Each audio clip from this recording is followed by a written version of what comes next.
कोई व्यक्ति यदि मरणासन्न हो, 90 साल के बुजुर्ग शरीर छोड़ने वाले हैं, अब घर में डब्बा भर के लड्डू है, घर में मिठाइयाँ नमकीन है, सब बात की मौज है, डब्बे के डब्बे भरे हुए हैं, कहा कि जो खाओ वो तैयार।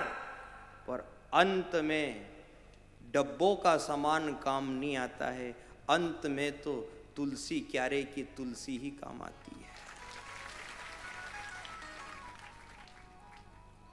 मरते आदमी के आगे किसी ने भी डब्बा खोला हो, टिफिन खोला हो तो बता दो आप।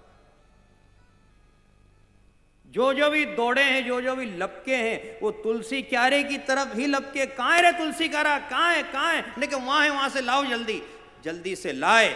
उसमें से एक तुलसी पत्र तोड़ा और अब बताओ सबकी नजर कहां गई? उसकी तरफ, क्योंकि तारने वाला वही है। कोई कह दे कि साहब डब्बे में रसगुल्ला भी है, ले आऊं कि नहीं, अब रसगुल्ला नहीं, तो भैया रसगुल्ले में क्या कमी है? बहुत रस है उसमें भी। भला ही रसगुल्ला है ने, खूब रस है, पर अब तो हमें गीता का ही रस चाहिए। मरणासन्न को गीता सुनाई, तुलसी दल, गोरज, नर्मदा जल, अब तो यही रस चाहिए। अब तुम्हारे डब्बों का सामान यहां काम नहीं आएगा। ये जीवन का वास्तविक सत्य है, भगवान ही काम आएगा। जब हम संसार में आते हैं ना, और समझो, हम जब संसार में आते हैं, जब जन्म लेते हैं, प्रसव होता है, तब घर में मिठाइयाँ रहती है, पकवान रहते हैं, रोटी सब्जी रहती है, दाल बाफले रहते हैं, सब कुछ रहता है। मेहमान आते हैं, मेहमान सब वही व्यंजन खाते हैं, ठीक, लेकिन हमें तो माँ के दूध से ही काम पड़ता है। कोई ने भी जन्म लेते ही यदि लड्डू बाफला खाया हो तो बताओ, सब कुछ था घर में, पर जब आए तब माता के दूध से ही काम पड़ा। जब जाओगे तब परमात्मा के नाम से ही काम पड़ेगा। सिर्फ परमात्मा का नाम। अपने यहां 3 माँ हैं, माँ, महात्मा और परमात्मा, इनसे ही काम पड़ना है। अब कोई कहे कि साहब 250 आदमी यहां खड़े हुए हैं, कहा कि 250 आदमी से कोई लेना देना नहीं, अब तो गिरधर नहीं आयो रे, गिरधर नहीं आयो रे, गिरधर नहीं आयो रे, गिरधर नहीं आयो रे, गिरधर नहीं आयो रे, गिरधर नहीं आयो रे, गिरधर नहीं आयो रे, गिरधर नहीं आयो रे। अब तो वो आए तो उद्धार करे। ये जो रिश्तेदार इकट्ठे हो गए हैं, ये जो बेटी जमाई आ गए हैं, ये जो ससुराल पक्ष के लोग आ गए हैं, कहीं फूफाजी आ गए हैं, कहीं मासाजी आ गए हैं, इन सबको मिला करके जो 100-200 की भीड़ इकट्ठी हो गई है, ये पार नहीं करेंगे, ये तो सब नुक्ते की रसोई जिमेंगे। इनसे कोई भला होना है क्या? अब तो उसका नाम, उसका स्वरूप और उसके जो अंश है, जैसे गौ माता उसका अंश है, तुलसी दल उसका अंश है, नर्मदा जल उसका अंश है, इनसे ही उद्धार होगा, बाकी कोई संभावना नहीं। श्रीमद् भागवत में सत्राजित का प्रसंग है। खूब धनवान स्यवंतक नाम की मणि थी उसके पास में, 8 भार सोना रोज उगलती थी। कहीं काम धंधे पे नहीं जाना था उसको, ये कथा भागवत में। उसको तो घर बैठे धंधा मिल गया था कि घरे बैठे रहो, बात करो, भोजन करो, 8 भार सोना अपने आप रोज तैयार।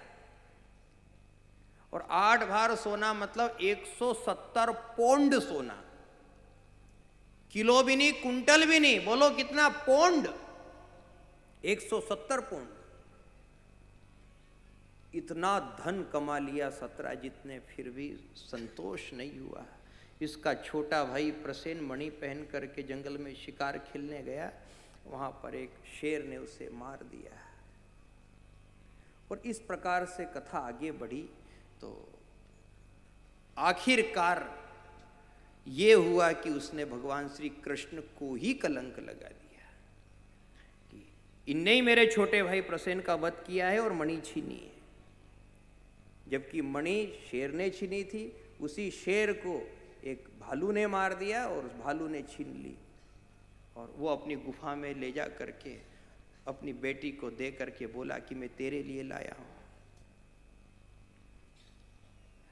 अब इसे जब भाई भी नहीं मिला और मणि भी नहीं मिली तो ये तो इस सत्य को जानता नहीं था। तो इसने क्या किया कि श्री कृष्ण के ऊपर एक कलंक मढ़ दिया कि ये बचपन का चोर है, इसी ने चुराई होगी। कलंक भी लगा के देख लिया, लेकिन आखिरकार उस कलंक से स्वयं की ही अपकीर्ति हुई। उस अपकीर्ति से सत्राजित दुखी हो गया। न धन कमा करके सुख मिला, न कलंक लगाने पर उसे संतोष मिला, कुछ नहीं मिला। तब आखिरकार वो भगवान श्री कृष्ण की ही शरण में आ गया और उनसे क्षमा मांगी, प्रभु मुझे क्षमा कर दो, मैंने बड़ी भारी गलती कर डाली। पहले तो धन के मोह में ऐसा मोहित होता रहा कि आपका भजन नहीं किया। आपने कहा था किसी देव स्थान पर इस मणि को रख दो। इस धन को अपने घर में नहीं रखना चाहिए। अपने आप जब धन प्राप्त हो, बिना मेहनत का धन जब प्राप्त हो, तो उस धन से सदैव सावधान रहना चाहिए।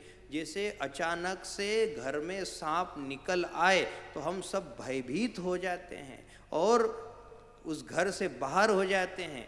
जब तक वो नाग घर से बाहर न जाए हम घर में चैन से सोते भी नहीं हैं।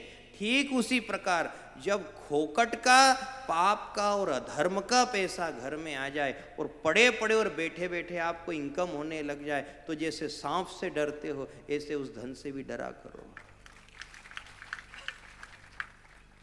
देखो ईश्वर ने कैसी व्यवस्था दी है। एक निवाला पेट तक पहुंचाने के पहले ईश्वर ने कैसी कैसी व्यवस्था करी। एक कोल आप तोड़ते हो, दाल में डुबोते हो, ठीक, अब वो ठंडा है कि गरम, इसके लिए हाथ की व्यवस्था है। हाथ बता देता है कि गरम है। अब देखना आगे, जीवान बता देती है कि खट्टा ज्यादा है। दांत बता देते हैं कड़क ज्यादा है। और नाक बता देती सूंघ करके कि बासी, इसमें से बदबू आ रही है। हाथ ने क्या बताया बोलो कि गरम है। जीवान ने ये बताया खट्टा ज्यादा है। दांत ने ये बता दिया कि कड़क ज्यादा है। और नाक ने ये बता दिया कि बदबू आ रही, बासी है। लेकिन ये अधर्म का है और पाप का है, हराम का है। ये तो आपको अपने विवेक से ही सोचना पड़ेगा।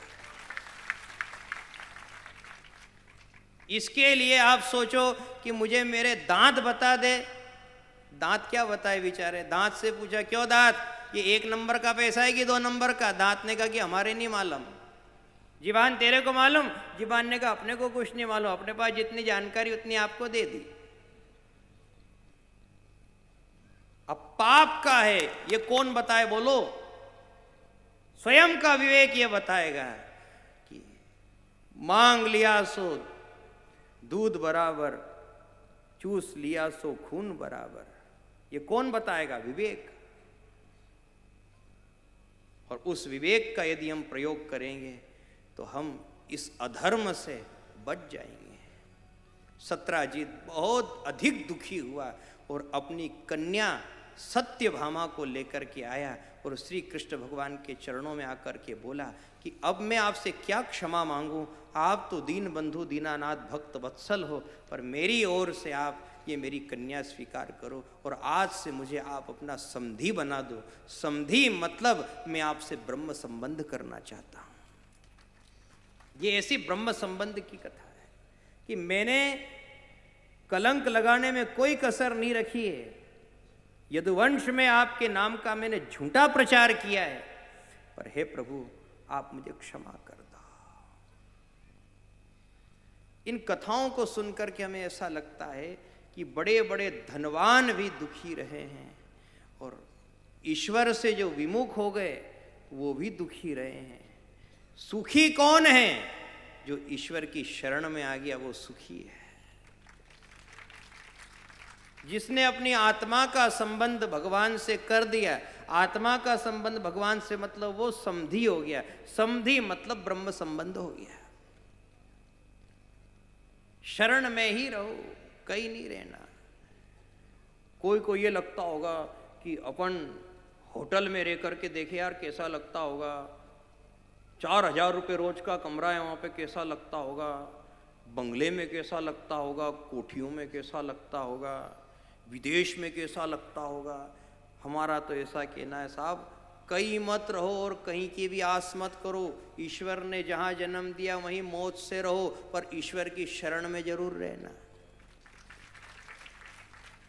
शरण में रहो।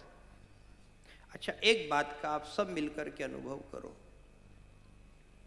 आप जब नदी में नहाने जाते हो अपने परिवार के सहित, जब आप नदी में स्नान करते हो और स्नान करते समय इतनी बड़ी मछली आपको नजर आ जाए तो आप कितनी उत्सुकता से उस मछली को देखते हो, अपनी पत्नी को दिखाते हो, बच्चों को दिखाते हो, अरे देख देख मछली मछली, देख देख इतनी बड़ी, देख इतनी बड़ी, देख देख, सबको दिखाते हो। कितने लालायित रहते हो, देखते ही रहते हो। वो मछली वापिस आएगी, उसे एक बार और देखेंगे, देखते ही रहते हो। ठीक, थोड़ी देर बाद उसी मछली को एक मछुआरे ने पकड़ा और पकड़ करके फिर ठेले पर ले आया और बेच रहा है। वहीं से आप गाड़ी लेकर के निकले और आपको वही मछली नजर आ गई। अब बताओ, गौर से देखोगे कि यूं करोगे? वही मछली आप गाड़ी चला रहे हो और एकदम से नजर पड़ी, अरे अरे जल्दी जल्दी जल्दी जल्दी, नहीं देखते हो। उसे देखने में कितनी घिन आती है, नहीं देखा है उसकी तरफ। क्यों साहब? वो जब वो नर्मदा जी में थी तब तो आपने खूब देखा। इसका अभिप्राय ये है कि जब तक वो मछली जल नारायण भगवान की शरण में थी तो दर्शनी थी। उसने शरण छोड़ दी तो उसे कोई देखना नहीं चाहता। जो ईश्वर की शरण में रहता है वही दर्शनीय होता है, और जो भगवान की शरण को छोड़ देता है वो थू थू करने लायक हो जाता है।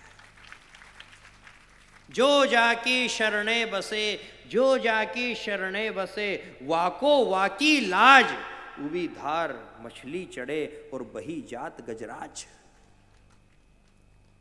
जो जिसकी शरण में रहता है ना वो वहीं शोभा पाता है। जिनने जिनने भी किसी स्वरूप में, फोटो में, तस्वीर में श्री कृष्ण भगवान के चरणार बिंदों का दर्शन किया हो तो गौर से देखना आप, भगवान की पगथली ऐसी पगथली रहती है ना, तो कई बार कैलेंडर में, कल्याण में फोटो आते हैं। जिनने नहीं देखा हो देख लेना।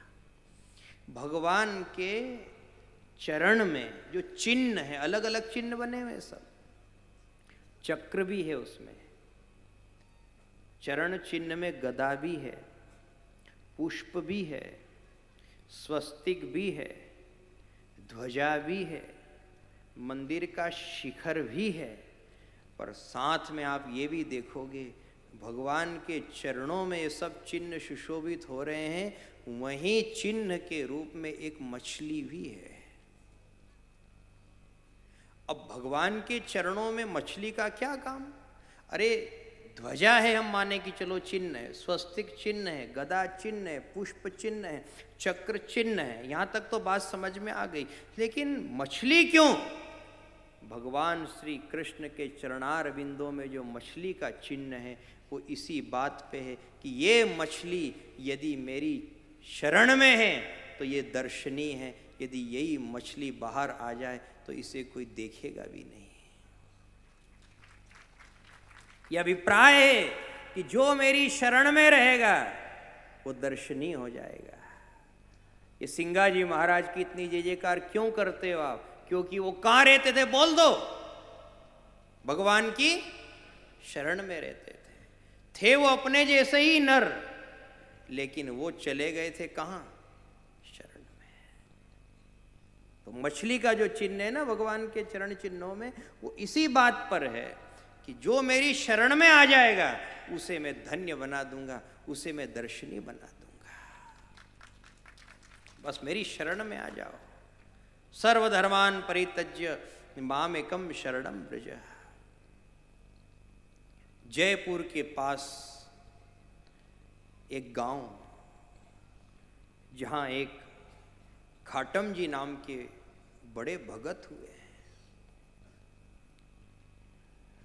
कहा यह जाता है कि घोड़ी नाम का उनका गांव जयपुर के पास, और बचपन से ही वो चोरी करते, मस्खरी करना, चोरी करना और धन लूटना और अपना पेट भरना, ये उनका काम था। एक दिन खाटम जी ने मन में विचार किया कि मैं मस्खरी, चोरी करूं, लूट खसोट करूं और अपना पेट भरूं, क्या ये मनुष्य जीवन पाप के लिए मिला है? क्या ये जीविका उपार्जन के लिए ही है? अब मुझे ये सब कुछ छोड़ करके भगवान की शरण लेना चाहिए। तब क्या करूं? एक गुरुजी के पास गए, उनसे निवेदन किया, बाबा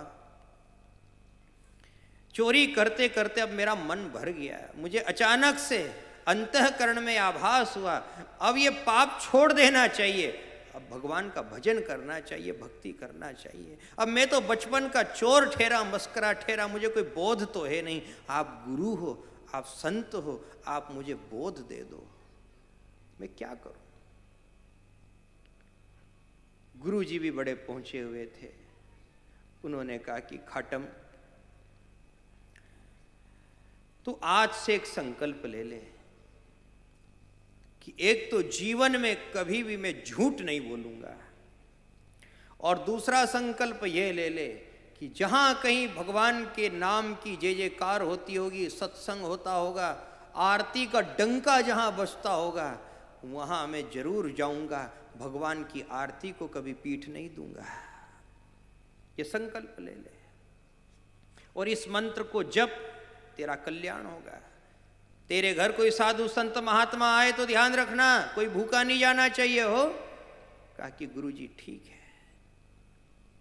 जीवन में सत्य का संकल्प ले लिया कि सत्य ही बोलूंगा, अब झूठ बोलना ही नहीं है।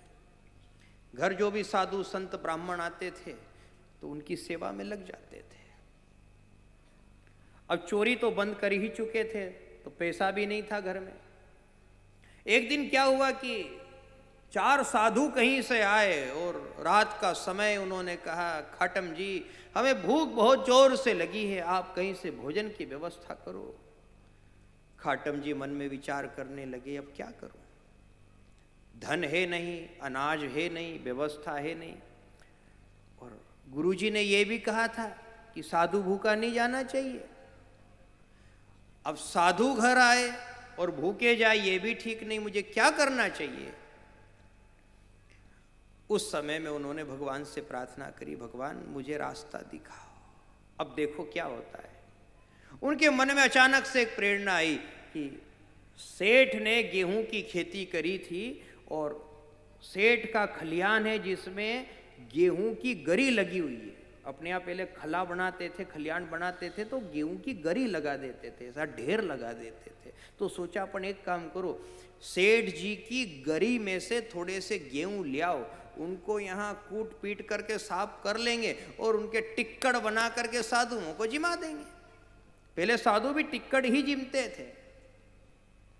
तो सोचा चलो चले, गए, खलियान में से गेहूं के भारे उठा लिए और उठा करके आए, कूट पीट करके साफ करके रोटी बनाई और साधुओं को जिमा दिया। पर अब मन में यह भय सताने लगा कि यदि सेठ के रखवारों ने मुझे पकड़ लिया तो मेरी बदनामी हो जाएगी। लोग क्या कहेंगे कि लो ये भगत बन गया था ना, ज्ञानी हो गया था ना, ये तो साधु महात्माओं की सेवा में लग गया था ना, देखो चोर तो चोर ही है, कहां छूटी चोरी। लोग क्या कहेंगे, घबराने लगे, कहीं ऐसा ना हो कोई राजा को मेरी शिकायत कर दे, मुझे पकड़ करके ले जाए। घबरा रहे थे। उस समय उन्होंने हाथ में माला उठा ली और भगवान के नाम की माला फेरने लगे। हे भगवान, अब मेरी लाश तू ही बचाना, क्योंकि मैं भारे में से भारा उठा के ले आया हूं, वहां गड्ढा तो हो गया है, गड्ढा हो गया है तो कोई भी देख लेगा, समझ जाएगा कि गरी में से जरूर चोरी हुई है। अब देखना आप, जैसी जैसी माला चलने लगी है वैसी वैसी तेज हवा चलने लगी, आंधी तूफान चलने लगे और गेहूं का वो जो ढेर लगा हुआ था, गरी लगी हुई थी, वो सब अस्त व्यस्त हो गया। 10 पूले उधर उड़ गए, 20 पूले उधर उड़ गए। अब बताओ कोई को सूझ पड़े कि यहां से चोरी हुई? जो जो माला चले तो हवा चले और सब गेहूं की गरी अस्त व्यस्त हो गई। खाटम जी देखते हैं, वारे प्रभु गजब की तेरी लीला है, क्या से क्या कर दिया तूने। अब तो कोई सबूत भी नहीं बचा कि कोई ये कह दे कि यहां से कोई गेहूं उठा करके ले गया। एक दिन क्या हुआ कि उनके जो गुरुजी थे वो कोई एक महोत्सव कर रहे थे भगवान का बड़ा भारी। तो उन्होंने खाटम जी को सूचना दी कि खाटम जी, आप अति शीघ्र जितनी जल्दी हो सके मेरे आश्रम पर आओ और कहीं हो सके तो थोड़ा बहुत धन भी लियाना, क्योंकि अभी पूजा पाठ है, भगवान का उत्सव है, तो उसमें धन भी लगेगा। आप जल्दी आओ और धन लेकर के आओ। खाटम जी मन में विचार करने लगे कि अब क्या करूं, वहां तो मैंने चोरी कर ली और साधुओं को भोजन करा दिया और भगवान ने मेरी बात भी बना दी, लेकिन अब गुरुजी का आदेश और भगवान का उत्सव और जल्दी जाना, तो पहली समस्या तो यह है कि जल्दी कैसे जाऊं, मैं तो पैदल छाप हूं। और दूसरी समस्या यह है कि धन मंगाया, धन है नहीं। खाटम जी ने विचार किया, अपन तो एक काम करो, राजा के घुड़साल में चलो, और मैंने ऐसा सुना है कि राजा के पास एक काले कलर का घोड़ा है और बहुत तेज दौड़ता है, हवा से बात करता है, अपन तो वो घोड़ा छोड़ करके ले आए, उसी घोड़े पर बैठे, घोड़े पर बैठेंगे और घोड़े को दौड़ाएंगे तो अतिशीघ्र गुरुजी के पास पहुंच जाएंगे। अब आप देखना, खाटम जी जैसे ही राजा के भवन में पहुंचे, दरबारियों ने पूछा कौन है? खाटम जी सत्यवादी थे, उन्होंने संकल्प लिया था कि जीवन में कभी झूठ नहीं बोलूंगा। तो खाटम जी क्या कहते हैं, मैं चोर हूं, चोरी करने जा रहा हूं। अब जो दरवाजे पर खड़े थे पहरेदार, उनको ऐसा लगा कि कोई ये मस्खरा रईस ज्यादा है, मजाकिया है कोई, नहीं तो चोर कभी कहता है कि मैं चोर हूं। सोचा कि हो सकता है मंत्री संतरी का कोई मिलने वाला हो, राजा का कोई मिलने वाला है। सबने कहा कि जाओ जाओ जाओ जाओ जाओ। फिर आगे किसी ने पूछा कौन है रे? मैं चोर हूं। अच्छा चोर हो? उनने भी सोचा मजाक करे, जा जा। अब ये अस्तबल में पहुंच गए, वहां जाकर के उन्होंने राजा का काला घोड़ा छोड़ लिया और काला घोड़ा छोड़ करके जब बाहर निकले तो जो वहां पहरेदार खड़े थे उन्होंने सोचा कि राजा का कोई अपना खासम खास आदमी होगा, वो घोड़ा ले जा रहा होगा, अपन क्यों बोले भैया बीच में, ले जान दो। अब देखो सत्य में कितनी ताकत, कह दिया उन्होंने मैं चोर हूं, मैं चोरी करने आया हूं। सबने यही सोचा मस्खरा है, ये तो कोई बहुत बड़ा रईस दिखता है, कपड़े भी इसने अच्छे पहने हैं, कोई अच्छा बड़ा आदमी होगा, बड़े घर का होगा। भैया जाओ जाओ जाओ, तुमसे यदि हम भिड़े तो और हमारी नौकरी चली जाएगी। जैसे तैसे तो नौकरी लगी हमारी। अब ये तो साहब घोड़े के ऊपर बैठे और दौड़ाया घोड़ा। अब रास्ते में एक जगह भगवान द्वारिकाधीश का मंदिर आया। क्या अद्भुत प्रसंग है। और भगवान द्वारिकाधीश की आरती हो रही थी, डंका बज रहा था। गुरु का वचन याद आया। गुरु ने पहला वचन क्या दिया था बोलो? झूठ नहीं बोलना है। और दूसरा, जहां भगवान की आरती होती हो उसे पीठ नहीं देना है। घोड़े को रोका, घोड़े से नीचे उतरे और घोड़े को वहां मंदिर के बगीचे में भीतर कर दिया और खुद भगवान द्वारकाधीश की आरती में चले गए। इधर राजा को इस बात का पता चला, अरे कोई मेरा घोड़ा ले गया। कौन होगा वो? दरबारियों को आदेश दिया, मंत्री को आदेश दिया, जाओ अति शीघ्र मेरे घोड़े को कहीं से भी ला करके दो। तुम सब क्या कर रहे थे? एक व्यक्ति, साधारण सा आदमी अस्तबल तक आ गया, महल तक आ गया, घुड़साल तक आ गया और मेरा जो खासम खास घोड़ा था उसे छोड़ करके ले गया। धिक्कार है तुम सबको। यदि शाम तक मेरा घोड़ा नहीं लाए तो तुमको फांसी की सजा दे दूंगा। अब ये तो सब बेचारे घबरा गए, थर थर कांपे। राजा का जो खासम खास मंत्री था वो निकला कि चलो अब घोड़ा तो ढूंढना पड़े, घोड़ा नहीं मिले तो राजा फांसी की सजा दे दे। अब देखो आप, घोड़ा मंदिर के बगीचे के भीतर बंधा हुआ है, द्वारकाधीश भगवान की आरती हो रही है और खाटम जी आरती में मस्त है। हे गिरधर तेरी आरती गाऊं, हे गिरधर तेरी आरती गाऊं, हे गिरधर तेरी आरती गाऊं, हे गिरधर तेरी आरती गाऊं, ये आरती गाऊं प्रभु तेरो जस गाऊं, आरती गाऊं प्रभु तेरो जस गाऊं, ये आरती गाऊं प्रभु तेरो जस गाऊं, आरती गाऊं प्रभु तेरो जस गाऊं, हे गिरधर तेरी आरती गाऊं, हे गिरधर तेरी आरती गाऊं। ये आरती में मस्त है। और मंत्री ढूंढता ढूंढता मंदिर के बगीचे तक आ गया है और उसने देख भी लिया, हाँ बस मिल गया, यही राजा का काला घोड़ा है और चोर भी यही आरती में है। अब घोड़े को ले जाऊं जो तो ले जाऊं, इस चोर को भी ले जाऊंगा और आज सूर्यास्त से पहले इसे फांसी के फंदे पे लटका दूंगा। अब भगवान द्वारकाधीश विचार करने लगे कि आज मेरा भगत खाटम पकड़ा जाएगा। भगत का क्या नाम है? खाटम। आज मेरा भगत खाटम पकड़ा जाएगा, बेचारा फांसी के तख्ते पे झूल जाएगा। अब मैं क्या करूं? ये बेचारा मेरी आरती में मस्त हो रहा है और घोड़ा बाहर बंधा हुआ है। अब मैं क्या करूं? सैनिक आ चुके हैं, अस्तबल से चुराया हुआ घोड़ा वो देख चुके हैं। मंत्री बाहर ताक लगा करके खड़े हैं कि मंदिर से बाहर आए और पकड़ लेंगे, छोड़ेंगे नहीं। उस समय में द्वारकाधीश भगवान कैसी लीला करते हैं कि भगवान द्वारिका नाथ ने अपनी लीला से, अपनी महिमा से उस काले घोड़े को सफेद बना दिया। घोड़ा सफेद हो गया।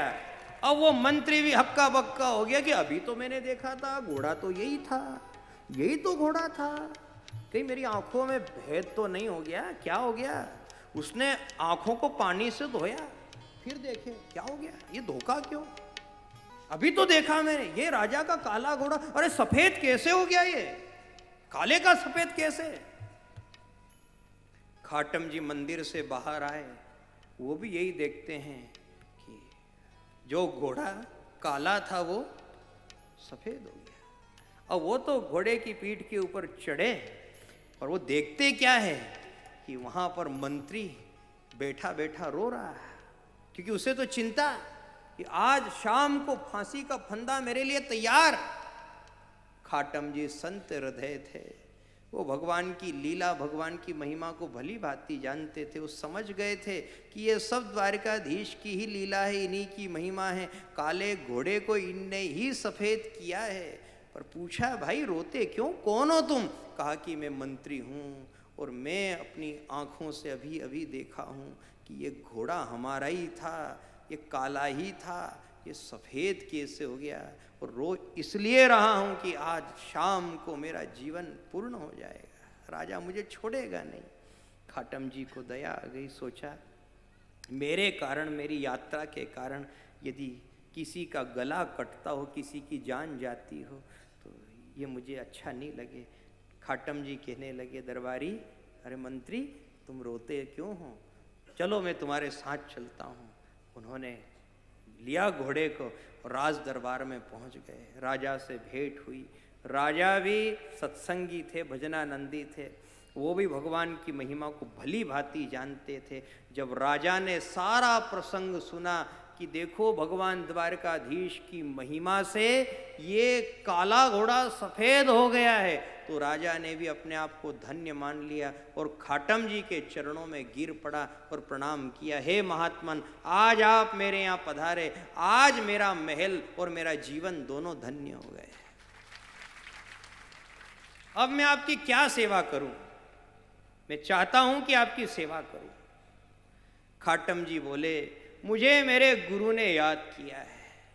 जिस गुरु ने मुझे ज्ञान दिया, जिस गुरु ने मुझे बचाया, जिस गुरु ने मुझे भगवान से मिलाया, जिस गुरु ने मुझे सत्य की प्रेरणा दी, जिस गुरु ने मुझे आरती में जाना सिखाया, आज उन गुरु ने मुझे बुलाया है। राजन, हो सके तो मुझे आप ये घोड़ा दे दो। राजा ने कहा कि घोड़ा तो बहुत छोटी बात है, ये घोड़ा तो आपका हो ही चुका है, पर मेरी ऐसी इच्छा है आप खाली घोड़ा मत ले जाओ, आप थोड़ा धन भी साथ में ले जाओ। अब गुरु ने क्या मंगाया था बताओ?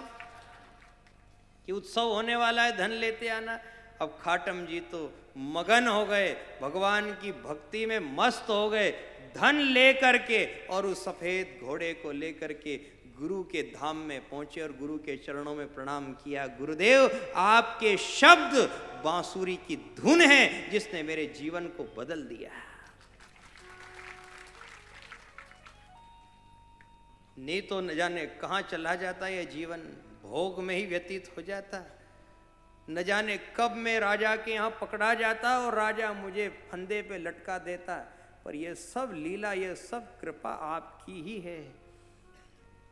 भगवान काले को सफेद कर देता है।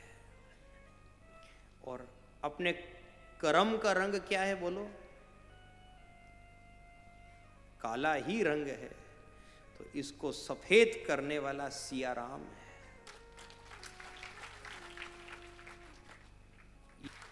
उनका काम ही ये है, बस भरोसा होना चाहिए भगवान में। मेरो ठाकुर एक भरोसो, मेरो ठाकुर एक भरोसो, मेरो ठाकुर एक भरोसो, मेरो ठाकुर एक भरोसो, मेरो ठाकुर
नाम देवो यादो को मेरो ठाकुर एक भरोसो, मेरो ठाकुर एक भरोसो, मेरो ठाकुर एक भरोसो, मेरो ठाकुर एक भरोसो, ठाकुर एक भरोसो, ठाकुर एक भरोसो, ठाकुर एक भरोसो, ठाकुर एक भरोसो, मेरो ठाकुर एक भरोसो, मेरो ठाकुर एक भरोसो, मेरो ठाकुर एक भरोसो, मेरो ठाकुर एक भरोसो। कैसा भरोसा किया है साहब कि उसके भरोसे पर साधुओं को जिमा दिया, उसके ही भरोसे पर घोड़ा लेने चले गए, उसके ही भरोसे पर वापस मंत्री संतरी के साथ राज दरबार में उपस्थित हो गए कि जो होना होगा हो जाएगा, सत्य को नहीं छोड़ूंगा क्योंकि सत्य में मेरा ठाकुर रहता है और मेरे गुरु की यही वाणी है, ठाकुर